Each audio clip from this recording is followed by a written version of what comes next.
Hi guys, in this video we're going to talk about the factors affecting the Dutch election. The government has fallen, elections are on March 17th. There were riots in the streets and the economy is in crisis. Yet the country can only think about one thing, the coronavirus. What are the factors affecting the Dutch elections? What is the impact of the child benefit scandal? Why is the left failing? And which political parties stand a chance to form a coalition? Let's discuss in this video. Just before we start, don't forget to subscribe and leave a comment for the algorithm. The Polder Model. To understand the Dutch election, we have to understand how the Dutch political system works and which parties are participating. Unlike in the US and Great Britain, the Netherlands does not use first past the post, which creates a two-party system, but instead uses proportional representation. What that means is that whatever percentage of the vote that a given party gets, that's the percentage of seats they get in parliament. And unlike in Germany, there is no 5% threshold. So because we have 150 seats in parliament, for every 0.75% of the vote, you get one seat. And so the result is that we have 13 political parties in parliament and counting. This means that every group in society is represented. It also means that no party can ever win a majority. So parties have to form a coalition in order to get a majority. This is called the Polder Model. Usually the largest party leads the coalition and delivers the Prime Minister, which in this case is Mark Rutte of the VVD. The other ministers are a mix of the different coalition parties. And the policies adopted by the government are a compromise between the parties that make up the coalition. And so the current governing coalition is made up of four parties. The VVD, which is a liberal centre-right pro-free market party. The CDA, which is Christian democratic. So they're not explicitly Christian like you have in America, rather they're based on Christian values. So they're closer to the center economically, but more socially conservative than the VVD. The Christian Union is explicitly Christian, but is more left-wing on climate change, refugees and economic issues, while being more conservative on social issues.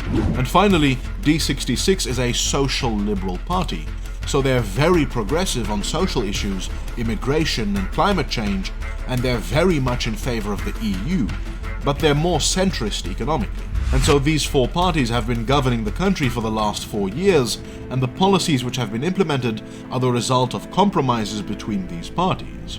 In the opposition, we have several parties on the hard right and on the left. The second largest party is the PVV of Geert Wilders.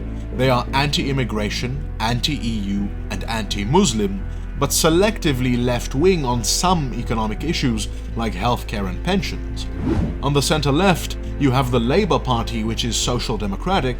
The Green Left, as the name suggests, is very green and very left. The Socialist Party is more radical left, but also more critical of the European Union and sometimes immigration. On top of that, we have some minor parties. The Party for the Animals is focused on animal rights and environmentalism. 50+, as the name suggests, is for old people and pension issues. The SGP is an ultra-conservative Christian right party. DENK is a party focused on the interests of the Turkish and Moroccan Dutch minority. And finally, the Forum for Democratie is a party that was initially much more popular because it pitched itself as a party focused on democratic renewal, as well as being a more reasonable sounding anti-immigration and climate skeptic party than the PVV, but it has since imploded after it was revealed that internal party WhatsApp groups were spreading racist and anti-Semitic nonsense. The party has also embraced coronavirus conspiracy theories, insisting that there have been no excess deaths. And on top of all these parties, we have at least 3 more which are not in parliament yet, but definitely stand a chance. Ja 21 is a more moderate breakaway of the Forum for Democratie after the racist messages were exposed. Volt is a party that wants a federal United States of Europe. And Bijeen is a party focused on anti-discrimination and identity politics. And while there have been many controversies, scandals, successes, and failed policies over the last 4 years, none of these seem to matter because the elections are dominated by one thing: the coronavirus election. In February 2020, the VVD was polling at just 14%. But then, a political miracle happened. Coronavirus. The rally around the flag effect created by the pandemic has led the VVD to surge from 14 to 25% of the vote, well ahead of any other political party. And this effect has been maintained well into March 2021. On top of that, Mark Rutte's approval rating surged from 42 to 67%. And the reason is simple, yet stupid. Every week since March 2020, people have been seeing Mark Rutte go on TV, doing press conferences, looking like a strong, competent leader, and listening to the scientists. In this time of crisis, people want a crisis manager, a strong leader, and a competent person to run the show. But this has distracted people from what's really going on under the surface and what this election should be about. The coronavirus response of Mark Rutte has not been cartoonishly bad, like for instance Bolsonaro in Brazil, but it has also not been very good, like Jacinda Ardern in New Zealand. While no one could have predicted a global pandemic of this scale, the one thing that has characterized the government's response is being reactive rather than proactive. They took unnecessarily long to set up mass testing centers. When cases went down in the summer, they didn't use the opportunity to start crafting the legislation needed for a mask mandate and waited until October, when cases were surging, to get the laws through. And the Netherlands was one of the slowest countries in Europe when it comes to vaccinations. But none of this matters because to the casual observer who doesn't follow politics, Rutte looks competent. He makes calm speeches, calls for masks and social distancing, and listens to the scientists. And as long as he can do that, most people trust him. There have, however, been more controversial measures, for instance, the curfew. Now, unlike countries like France, the Netherlands never implemented harsh measures like curfews. So when the government announced the first curfew since the Second World War in January 2021, it led to massive social unrest. Initially, a few coronavirus conspiracy theorists protested largely peacefully, but they were soon joined by angry youths who didn't really care about the cause, but mainly used it as an opportunity to riot, loot, and burn the country. And so for 4 days, riots engulfed the country. These riots were condemned by all political parties and have had no political effect. What should have had a political effect, however, is the fall of the cabinet. The problem with coronavirus is that people are voting for the next 4 months when they should be voting for the next 4 years. The scandal of a century. In January 2021, the Dutch coalition government fell in the wake of the child benefits scandal. It was revealed that between 2013 and 2019, the Dutch government had falsely accused 26,000 people of welfare fraud, forcing them to pay back thousands of euros, putting them on fraud blacklists, and plunging them into financial ruin. On top of that, it was revealed that many of the victims were targeted based on their ethnic background. Now, I've done a comprehensive video on this scandal, so make sure you check out the full video, link in the description. Basically what happened is that in the Netherlands, the tax authority is responsible for distributing benefits. One of these is the childcare allowance, which subsidizes daycare for working parents, allowing them to go out to work while their children are looked after. In 2012, it was revealed that Bulgarian gangs had defrauded the government of 5.6 million euros worth of childcare benefits while living in Bulgaria. This led to a witch hunt against welfare fraud. The problem was that this fraud only accounted for 0.02% of all welfare payments. The result was that people who made minor administrative mistakes in their tax and benefit applications were falsely accused of fraud and forced to pay back thousands of euros, put on fraud blacklists, and socially and financially ruined. All because the tax authority needed to catch more people for fraud. On top of that, the tax authority used 5 risk categories to determine whether someone had to undergo extra scrutiny. One of these categories was having a dual nationality. And the result of this was that out of the 26,000 victims, 11,000 or 40% were ethnic minorities. Institutional discrimination. And the government of Mark Rutte played a key role in this in something called the Rutte Doctrine. What this involved was systematically making sure that civil servants didn't write anything down in order to avoid a paper trail, and when freedom of information requests were made, blacking out all the important details in the name of national security or protecting the privacy of civil servants. This way of operating was not just used to hide information about the child benefit scandal, but also in other areas of government. When Rutte tried to abolish the dividend tax on multinationals, it was later revealed in secret memos that he had been lobbied by Shell and Unilever in order to do this. Yet because of the coronavirus, there are no political consequences for this.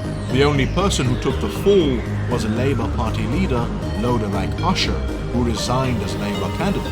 While Rutte and his cabinet also resigned, they continue on as a caretaker government, and he continues as candidate for the VVD party. And so because of the pandemic, the full scale of this scandal has been overshadowed. Neoliberal crisis, failing left. In this time of economic crisis, there is an interesting shift in Dutch politics. Dutch people are becoming more economically left-wing. They want an end to austerity, more government involvement, and social welfare. But the left-wing parties are not benefiting from this. Looking at the current polls, the combined seats of the Labour Party, the Green Left, and the Socialist Party add up to just 33 seats, which is less than the VVD alone, which has 39 seats in the polls. Even if you add the Party for the Animals, the left adds up to 39 seats, equal to the VVD, the only right-wing party. How is this possible? The shift to the left can be explained by a combination of the economic crisis and the failure of neoliberalism. The VVD was at the forefront of austerity policies, cutting back on healthcare, education, and other aspects of the welfare state, as well as privatizing parts of the healthcare system, the housing market, and expanding the gig economy. These policies have come back to bite us. The government cut the number of hospital beds from 45,000 to 38,000, and the number of ICU beds from 1,900 to 1,200. Once the coronavirus hit, our healthcare system was flooded, and we even had to airlift patients to German ICUs because our own ICUs couldn't handle the crisis. On top of that, the expansion of a flexible labor market, zero-hour contracts, and the gig economy have left hundreds of thousands without the social security that permanent jobs have once the economic crisis hit. The pandemic has exposed the flawed nature of these policies and forced the government to implement generous economic stimulus measures, including the payment of 90% of wages and paying the fixed costs of businesses that were forced to shut down. Yet the left hasn't benefited from this for two reasons. Number one is that a shift to the left on economics does not imply a shift to the left on culture. In fact, the Netherlands is becoming more culturally right-wing. And that's not for issues like legalization of drugs or gay marriage, but more on issues like immigration and integration. So basically, there is a large part of the electorate that is both left and conservative, that is largely underserved, because the main left-wing parties are left and progressive. The Socialist Party is sometimes more conservative when it comes to the European Union, and the PVV, which is very anti-immigration, is sometimes a bit left-wing on healthcare and pensions, but there is no true left conservative party, and so left-wing parties don't benefit from the shift. The other thing is that the center-right parties have strategically moved to the left. Even though the VVD has been at the forefront of austerity and privatization, they are now changing course, at least in their rhetoric. The VVD now supports raising the minimum wage, reversing privatization in healthcare, and a stronger government. They can see where the political winds are going, and they are following suit, at the expense of the left. So what does this mean for the kind of government we will get? The land of coalitions. While the election result is fairly predictable, the really interesting part will come after the election. You see, while the VVD will almost certainly win around 25% of the vote, what kind of government we get totally depends on which parties end up in the coalition. The previous cabinet formation took 225 days, which is the longest in history. Depending on the results, there are several possibilities. Number one is that the current coalition of VVD, CDA, Christian Union and D66 continues as is. This is quite possible because these parties have worked well together, but there are two problems. Number one is that this coalition would have a majority in the lower house of parliament, but it won't have a majority in the Senate. Number two is that the socially liberal D66 has been pushing to expand euthanasia to all those who no longer wish to live, not just the terminally ill. While D66 and Christian Union very much agree on climate change, the euthanasia policy totally goes against Christian values. The other possibility is a more progressive coalition with two progressive parties. There are several reasons why this is likely. Number one is that while it is the second largest party, a coalition with the anti-immigrant PVV is impossible. Because of the party's extreme policies, like stripping all citizens with dual nationality of the right to vote and banning the Quran, Mark Rutte has already declared that he will not form a coalition with the PVV. That means that he has to form a coalition with the CDA, which is also center-right, and two other parties. At the same time, a lot of parties, even more left-wing parties, are showing interest in forming a coalition with the VVD, including the Green Left, Labour, the Socialist Party, and the Party for the Animals. So some combination of VVD and CDA with either D66, the Labour Party, the Green Left, and maybe even the Socialist Party is actually possible. Such a coalition would also have a majority in the Senate, but this all depends on the election outcome. Low voter turnout due to the coronavirus could help smaller, new parties. The polls could be underestimating support for Forum for Democratie because its supporters don't trust the polls. But in the end, we can only reach one conclusion from this election. Here's the new boss, same as the old one. I will be voting in this election, so leave a comment telling me who I should vote for. To learn about the scandal that ruined 26,000 lives, check out this video. Consider becoming a Patreon to make more of this content possible. Thank you to my Patreons for making this video possible. Like, share, and subscribe, because this was my take.